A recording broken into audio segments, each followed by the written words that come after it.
नमस्कार। एक बार फिर से आप सभी का तहे दिल से हार्दिक स्वागत है। यूपी पुलिस भर्ती 2022 असिस्टेंट या रेडियो ऑपरेटर की अगर आप तैयारी कर रहे हैं तो आप सभी जानते हैं गाइस कि आपकी साइंस की क्लास स्टार्ट हो चुकी है। ये हमारी क्लास नंबर 56 है। इसके पहले हमने 55 तक अच्छे से कंप्लीट कर लिया है। अगर आपने नहीं देखा तो आप चैनल की प्लेलिस्ट में जाइए, वहाँ पर आपको क्रम के अनुसार मिल जाएगी क्लास। वहाँ पर जाकर के आप आसानी से क्लास को देख सकते हैं। आइए आज के इस क्लास की शुरुआत करते हैं। सबसे पहले मैं आप सभी को यहाँ पर बता दूं कि इसमें गाइस हमने न्यूमेरिकल भी आपके शामिल कर लिए हैं। न्यूमेरिकल और आपके थ्योरी बेस्ड क्वेश्चंस भी इसमें लिए गए हैं। तो आपको जल्दी जल्दी आंसर देना है। जितनी जल्दी आप आंसर देंगे उतना बेहतर आपके लिए होगा गाइस, उतनी जल्दी आपकी क्लास समाप्त हो जाएगी। पहला क्वेश्चन आपसे क्या कह रहा है कि किसी वस्तु द्वारा किया गया कार्य 56 जूल है और उस पर लगाया गया बल 7 न्यूटन है। विस्थापन आपको ज्ञात करना है। डिस्प्लेसमेंट आपसे पूछा गया है। इसका आंसर आपको बताना है। राइट आंसर क्या होगा? अब आप सभी प्यारे भाई ये तो जानते ही हैं कि विस्थापन बराबर होता है किया गया कार्य और लिया गया बल या उसमें लगाए गए बल, है ना।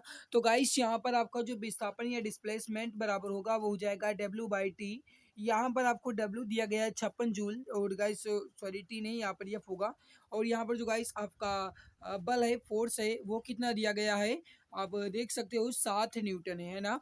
तो 7 × 7 = 7 × 8 = 56, यानी 8 मीटर। राइट, क्या होगा? 8 मीटर। यहाँ पर आपका विस्थापन हो जाएगा। जो भी प्यारे भाई मित्र यहाँ पर ऑप्शन नंबर सी बता रहे हैं बिल्कुल करेक्ट हो जाएगा। परफेक्ट आंसर आपका हो जाएगा 8 मीटर। चलिए अगला क्वेश्चन आपके सामने मेरे प्यारे भाई, इसका आंसर आपको बताना है। ये भी आपका न्यूमेरिकल बेस्ड क्वेश्चन है, बहुत इजी है। क्वेश्चन आपसे क्या कह रहा है कि 10 न्यूटन का बल है, किसी वस्तु पर कार्य कर रहा है। वस्तु जो है वो बल की दिशा में 5 मीटर विस्थापित होती है। तो किए गए कार्य कितना हो गए? बताइए इसका राइट आंसर क्या हो जाएगा? जल्दी जल्दी आंसर देने की कोशिश कीजिए। इसका राइट आंसर क्या होगा? क्वेश्चन आपसे क्या कह रहा है कि 10 न्यूटन का बल है, किसी वस्तु पर कार्य कर रहा है। वस्तु जो है वो बल की दिशा में 5 मीटर विस्थापित होती है। किए गए कार्य की गणना करना है आपको। गाइस यहाँ पर आपका जो फॉर्मूला लगेगा वह क्या लगेगा? कार्य बराबर होता है बल और बल की दिशा में विस्थापन, है ना। तो यहाँ पर आप देखो बल आपको कितना दिया गया है? 10 न्यूटन, और बल की दिशा में कितना हो रहा है? 5 मीटर इसमें विस्थापन हो रहा है।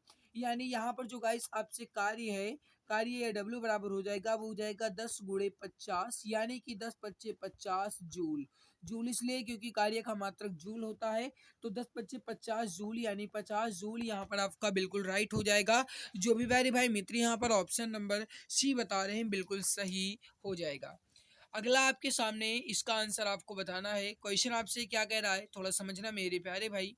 क्वेश्चन है कि किसी वस्तु पर किया गया कार्य जो है ये निर्भर करता है विस्थापन पर, बल और विस्थापन के बीच के कोण पर, या प्रयुक्त बल पर, या वस्तु के द्रव्यमान पर। जितनी जल्दी हो सके उतनी जल्दी आंसर देने की कोशिश कीजिए। बताइए इसका राइट आंसर क्या हो जाएगा? किसी भी वस्तु पर किया गया कार्य जो है गाइस ये जो है ये निर्भर करता है विस्थापन हो जाएगा आपका, बल और विस्थापन के बीच के कोण, और गाइस उसमें जो प्रयुक्त बल होगा इन पर जो गाइस बल है ये निर्भर करता है। किसी वस्तु पर किया गया कार्य जो है ये निर्भर करता है। दैट मीन्स यहाँ पर आपका ऑप्शन डी, ए, बी और सी बिल्कुल सही हो जाएगा। अगला क्वेश्चन आपके सामने मेरे प्यारे भाई कि यदि एफ बराबर 0 है, इसलिए किए गए कार्य डब्ल्यू बराबर क्या होंगे? अब आप सभी जानते हो कार्य बराबर क्या होता है? बल गुणे बल की दिशा में किया गया विस्थापन। विस्थापन चाहे 50 मीटर हो, लेकिन जब बल यहाँ पर 0 न्यूटन लगाया जाएगा तब आप सभी जानते हैं कि डिस्प्लेसमेंट जो है ये क्या होगा मेरे प्यारे भाई? शून्य हो जाएगा। और जब डिस्प्लेसमेंट शून्य होगा तो ये बात बिल्कुल सही है कि कार्य भी शून्य होगा। ठीक है, तो यहाँ पर यह बराबर अगर 0 है तो डब्ल्यू बराबर भी 0 ही होगा। राइट हो जाएगा। यहाँ पर आपका ऑप्शन नंबर बी, जो भी डी फ्रेंड्स ऑप्शन बी बता रहे हैं बिल्कुल राइट हो जाएगा। अगला आपके सामने इसका आंसर आपको बताना है। क्वेश्चन आपसे क्या कह रहा है?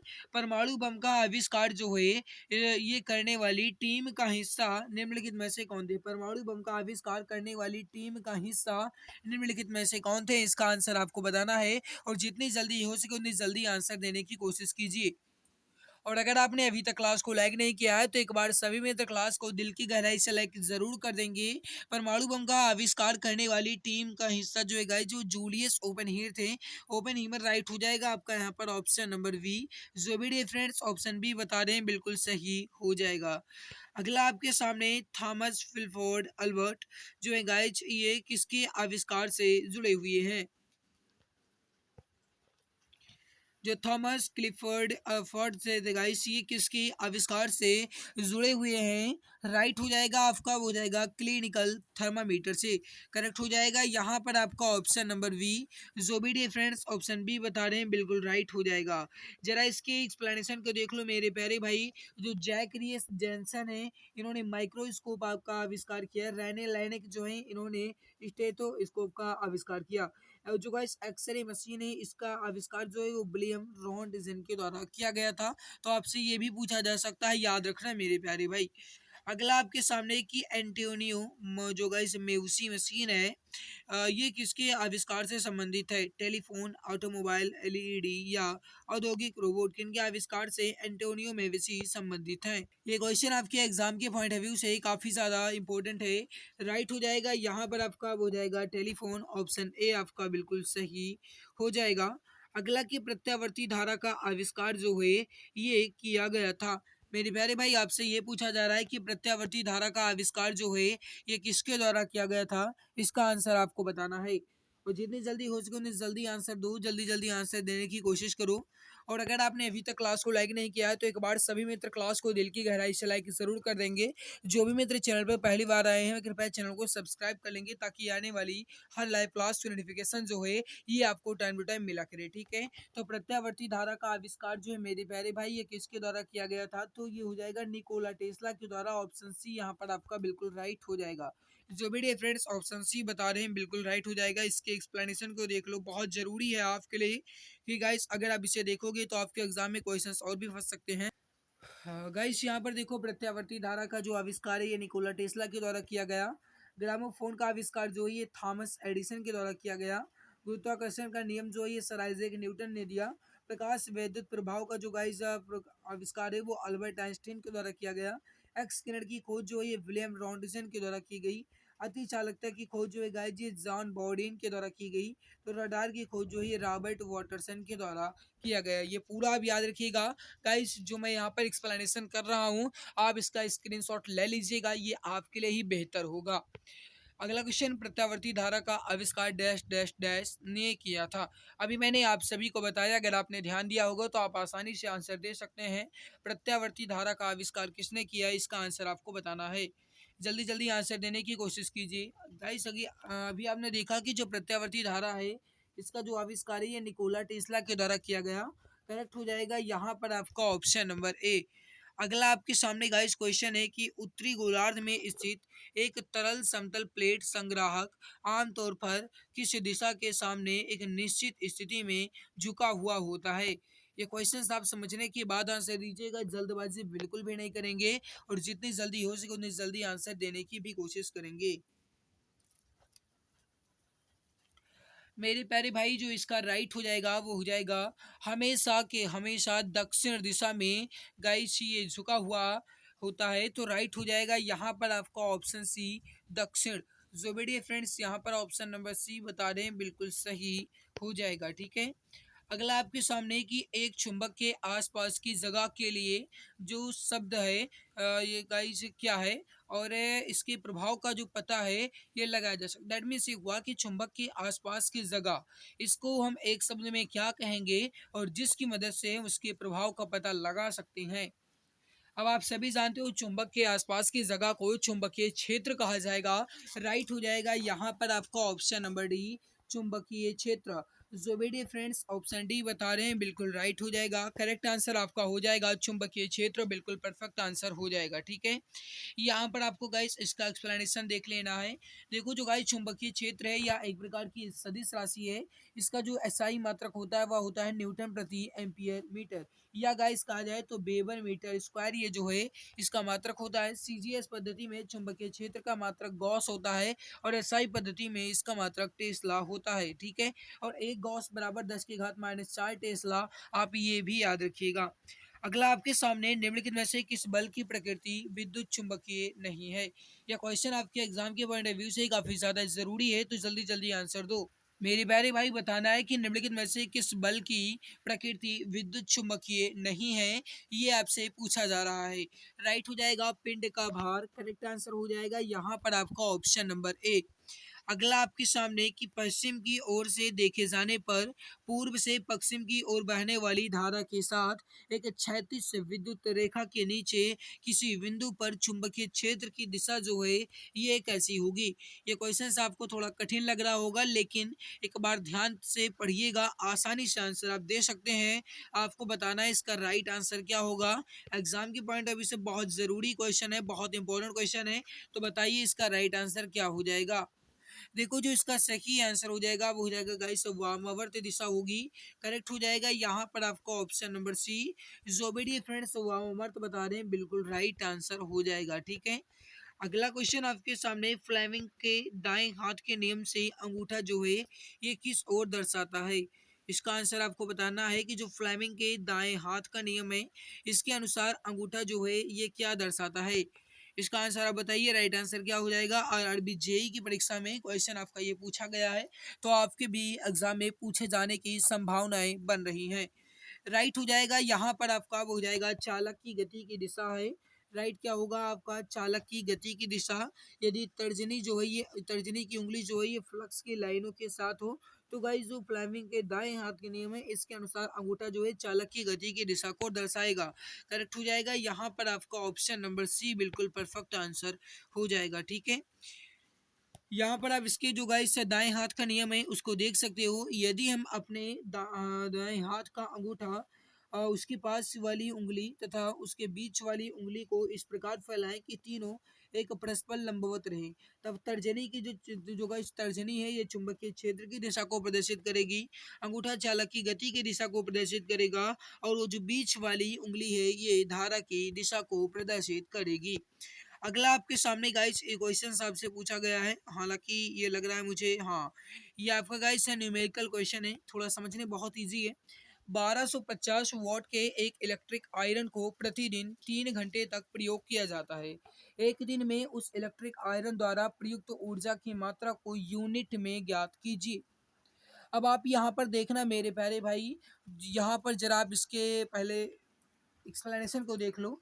देखो गाइज यहाँ पर आपको दिया गया P यानी कि पावर या फिर शक्ति बराबर दिया गया आपको 1250 वाट, पहले ही आप यहाँ पर देख सकते हो। ठीक है, टाइम आपको दिया गया यहाँ पर 3 घंटे, या आप देख सकते हो 3 घंटे यहाँ पर। ठीक है, अगर मैं प्रतिदिन आयरन द्वारा उपयोग की गई विद्युत ऊर्जा निकालेंगे गाइस तो आपका हो जाएगा 1250 गुणे 3 घंटे गुणे एक दिन में, तो आपको हो जाएगा 3750 वाट घंटा। ये आपका प्रतिदिन गाइस आयरन द्वारा दी गई, आयरन द्वारा ली गई, आयरन द्वारा उपयोग की गई विद्युत ऊर्जा है। ठीक है, इतनी। अगर गाइस यहाँ पर मुझे यूनिट में ज्ञात करना है तो एक यूनिट बराबर होता है 1 किलोवाट घंटा, और गाइस 1 किलोवाट घंटा में होते हैं 1000 वाट घंटा। ठीक है, हालांकि यहाँ पर आप देख सकते हो मुझे 3750 वाट घंटा मिला है, तो मुझे वाट घंटा ही प्रयोग करना होगा, है ना। तो 1 वाट घंटा बराबर आपका क्या हो जाएगा, 1/1000 यूनिट, और 1 वाट घंटा के स्थान पर मुझे रखना होगा 3750 वाट घंटे। 1/1000 गुणे 3750, और गाइस अब यहाँ पर आप गुणा करेंगे तो आपका हो जाएगा 3.75 यूनिट। ठीक है, यहाँ पर देखो मैंने गाइस यहाँ पर इसलिए एक्सप्लेनेशन के थ्रू समझाया है क्योंकि बहुत लंबे सवाल थे, थोड़े से लंबे सवाल था, तो गाइस यहाँ पर इस रिकॉर्डिंग के माध्यम से मैं समझाने में थोड़ा प्रॉब्लम हो सकती थी, है ना। तो इसीलिए गाइस मैंने ये आपका तरीका अपनाया, तो राइट होगा यहाँ पर आपका ऑप्शन डी। अगला देखो, यदि 50 वॉट का बल्ब है जो कि 1000 जूल की ऊर्जा का उपयोग भाग करता है, तो बल्ब द्वारा जो लिया गया समय है ये कैसा होगा। बहुत ज़रूरी, बहुत इजी है, ये तो आपका बिल्कुल इजी है।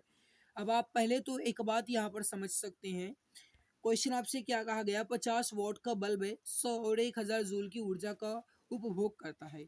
यहाँ पर आपसे पूछा गया लिया गया समय। मेरे प्यारे भाई आप तो जानते ही हैं कि शक्ति बराबर क्या होता है, एक मिनट में P बराबर लिख देता हूँ। P बराबर आपका क्या होता है गाइस, जो ऊर्जा ली जाती है एनर्जी, और जो गाइस समय होता है वो, ठीक है, यानी टाइम। आपसे पूछा क्या गया, टाइम पूछा गया है ना। तो आप यहाँ पर क्या करेंगे मेरे भाई, ये पूरा का पूरा मान आप रख देंगे। मैंने अभी आपको फॉर्मूला क्या बताया, P बराबर आपको E/T, या फिर गाइस कहा जाए तो ऊर्जा बटे समय वाला फॉर्मूला लगाना है, ठीक है। P आपको यहाँ पर दिया गया है 50, तो यहाँ पर मैंने लिख दिया 50 बराबर। फिर आपको गाइस एनर्जी दी गई है कितनी, 1000 जूल, ठीक है। और टाइम आपसे पूछा गया है, T आपसे पूछा गया। अब यहाँ पर आप सभी जानते हैं मेरे प्यारे भैया कि अगर मैं यहाँ पर टाइम बराबर निकालूंगा तो क्या आ जाएगा, 50T बराबर 1000, टी बराबर 1000/50, है ना। तो गाइस यहाँ पर टी बराबर आपका कितना निकला, 1000/50, और एक जीरो से एक जीरो कैंसिल, 5 कम 5 5 विषयम 100, यानी कि कुल मिलाकर के गाइस 20 सेकंड का समय लगेगा। ऑप्शन डी यहाँ पर आपका बिल्कुल राइट हो जाएगा, ठीक है। एक बार दोबारा समझ लेना, आंसर आप आसानी से बता सकते हो, ठीक है। चलिए अगला आपके सामने कि 6 वाट का प्रतिरोध वाले एक स्रोत में 0.5 एम्पियर की धारा प्रवाहित होती है। स्रोत द्वारा प्रतिरोध को आपूर्ति की गई पावर जो है ये कितनी होगी।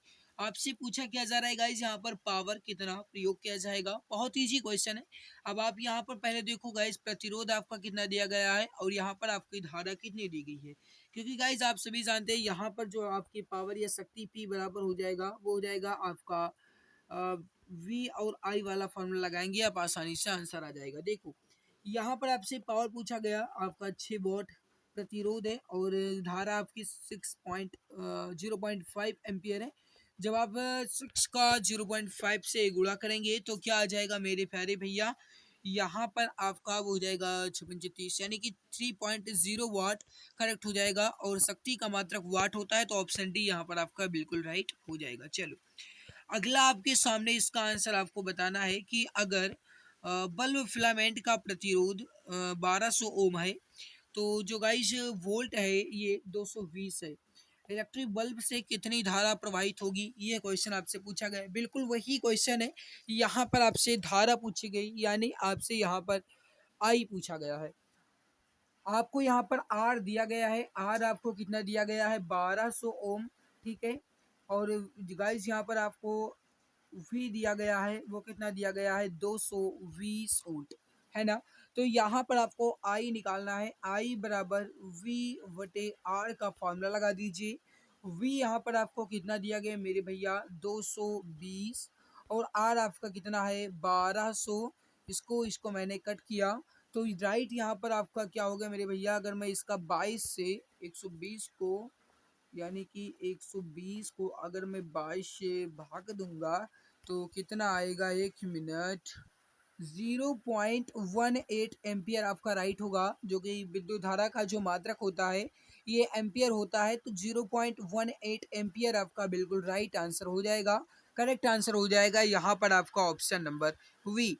अगला आपके सामने कि 10 ओम प्रतिरोधक पर जब 140 वोल्ट का विभवांतर अनुपयुक्त होता है तो उससे होकर के प्रवाहित होने वाली धारा की गणना करना है। बिल्कुल वही क्वेश्चन है, आपसे यहाँ पर आई फिर से पूछा गया है। यहाँ पर आपको गाइस वी दिया गया है 140 और आर दिया गया है आपको 10, 10 एकम 10, और यहाँ पर अगर आप करेंगे तो गाइस 14 दहम्मा 140 यानी 14 आ जाएगा। तो कहने का मतलब है मेरे भैया, यहाँ पर आपका 14 एम्पियर जो है ये बिल्कुल सही होगा, करेक्ट। यहाँ पर क्या हो जाएगा आपका 14 एम्पियर राइट हो जाएगा। यहाँ पर आपका ऑप्शन नंबर है, ये तो बिल्कुल इजी क्वेश्चन था, तनिक भी कठिन नहीं था। अगला आपके सामने इसका आंसर आपको बताना है, एसी को और डीसी को जो है ये किसके रूप होते हैं। देखो अगर आपको हमारी आवाज़ क्लियर नहीं आ रही है तो थोड़ा मैनेज कर लीजिएगा, वॉल्यूम थोड़ा तेज़ कर लीजिएगा। पानी बरस रहे हैं मेरे भैया, तो थोड़ी बहुत उसकी भी आवाज़ आपके पास जा रही होगी। एसी डीसी जो है ये किसके प्रारूप होते हैं, इसका राइट हो जाएगा आपका धारा के प्रवाह के प्रारूप होते हैं, करेक्ट हो जाएगा यहाँ पर आपका ऑप्शन नंबर ए। जो भी डियर फ्रेंड्स ऑप्शन ए बता रहे हैं बिल्कुल सही हो जाएगा, करेक्ट आंसर हो जाएगा धारा का प्रवाह, ठीक है।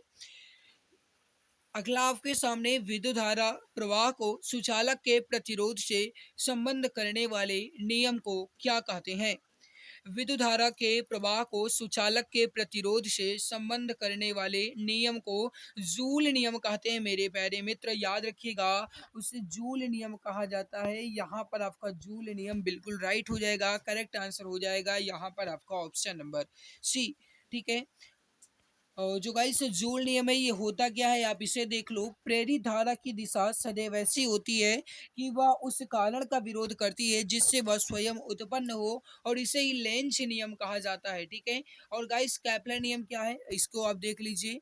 कैपलर नियम है सभी ग्रहों की कक्षा जो है ये दीर्घ वृत्ताकार होती है, सूर्य इस कक्षा के बिल्कुल नाभिक में होता है, ये होता है आपका कैपलर का नियम। ठीक है, और जूल नियम क्या है, तो जूल नियम है धारा प्रवाह को सुचालक के प्रतिरोध से संबंध करने वाले नियम को ही जूल नियम कहा जाता है। ओके, चलो अगला कि किसी व्यक्ति के निकट दृष्टि दोष को सुधारने हेतु किस लेंस का प्रयोग किया जाएगा। अब आप यहाँ पर देखो, निकट दृष्टि दोष यानी कि इसके लिए इन्हें अवतल लेंस का प्रयोग करना होगा, और अवतल लेंस को एक और अन्य नाम है, उसे हम एक और अन्य नाम से जानते हैं जिन्हें आप अपसारी लेंस कहते हो। तो मेरे प्यारे भाई यहाँ पर आपका अपसारी लेंस बिल्कुल राइट होगा, करेक्ट आंसर हो जाएगा यहाँ पर मित्र आपका ऑप्शन नंबर ए। ठीक है, अगला कि लेंस का उपयोग निकट दृष्टि दोष या फिर मायोपिया से पीड़ित लोगों द्वारा किया जाता है।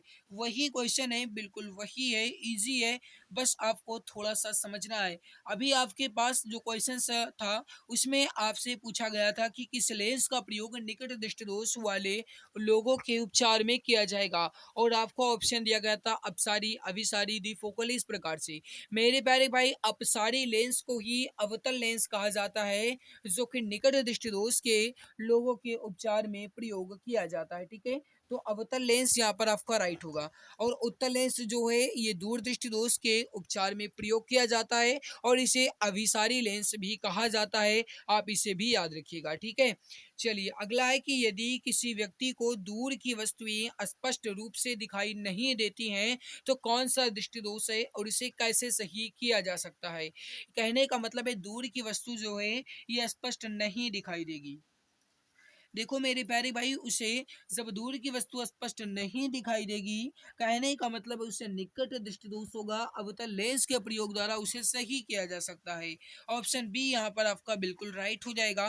अगला क्वेश्चन आपके सामने है कि एक अवतल दर्पण के वक्रता केंद्र पर एक वस्तु रखी गई है, इसका जो प्रतिबिंब है या उसका जो गाइस इमेज है ये कहाँ पर बनेगी, इसका आंसर आपको बताना है। फटाफट आंसर दीजिए, राइट आंसर क्या हो जाएगा। और अगर आपने अभी तक क्लास को लाइक नहीं किया है तो एक बार सभी मित्र लाइक जरूर कर देंगे, मेहनत आपके लिए ही कर रहे हैं, तो एक बार सभी मित्र क्लास को दिल की गहराई से सभी मित्र पहले लाइक कर दो। सभी मित्र क्लास को लाइक कर दीजिए, फिर आगे बढ़ा जाएगा। पहले सभी मित्र, सभी प्यारे भाई लाइक कर दीजिए। तो देखो गाइस, यहाँ पर आपसे पूछा गया अवतल दर्पण के अगर वक्रता केंद्र पर कोई वस्तु रखी गई है तो इसका प्रतिबिंब जो है गाइस ये कहाँ पर बनेगा, राइट हो जाएगा वक्रता केंद्र पर ही बनेगा, करेक्ट हो जाएगा यहाँ पर आपका ऑप्शन नंबर डी। अगला कि निम्न में से किसमें अवतल दर्पण का प्रयोग नहीं किया जाता है। निम्न में से किसमें अवतल दर्पण का प्रयोग नहीं किया जाता है, इसका आंसर आप बताएंगे, करेक्ट आंसर क्या हो जाएगा।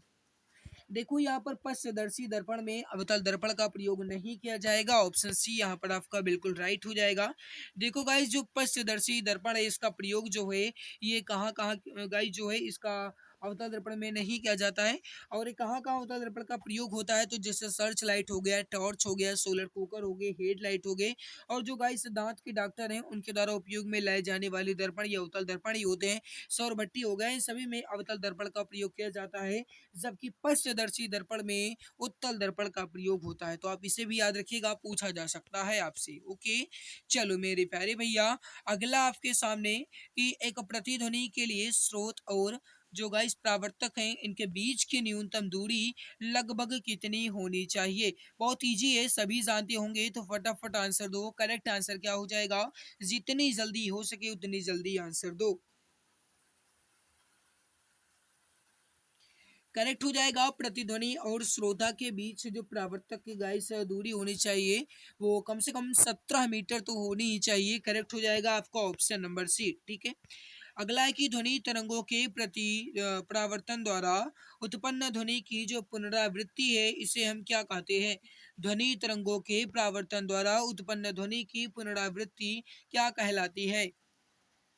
उसे मेरे प्यारे भाई हम इको कहते हैं, या जिन्हें आप प्रतिध्वनि भी कहते हैं, जो कि बंद कमरे, कुएं या बंद हाल में आपको सुनाई देती है।